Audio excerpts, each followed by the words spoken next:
বিসমিল্লাহির রহমানির রহিম।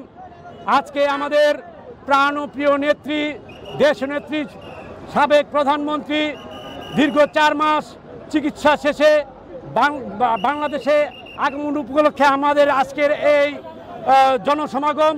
আমরা এই মেসেজটা দিতে চাই সাধারণ মানুষকে যে আমাদের নেত্রী আজকে ঠিকই এই দেশের জন্য আজকে আবার ফিরে এসেছেন এবং আগামী দিনে দেশকে কিভাবে সঠিক পথে পরিচালনা করা যায়, কিভাবে একটি রাজনৈতিক সমস্ত ভোটের মাধ্যমে, ইলেকশনের মাধ্যমে আগামী দিনে কিভাবে দেশকে সুন্দরভাবে আরও পরিচালনা করা যায়, এই মেসেজটাই আমরা আজকে দিতে চাই।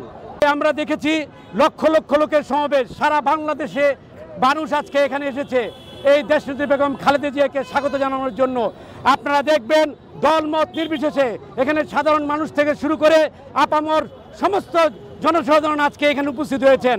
আমরা দেশনেত্রীর সুস্বাস্থ্য কামনা করি। ইনশাল্লাহ আগামী দিনে দেশনেত্রী আমাদেরকে দিক নির্দেশনা দেবেন।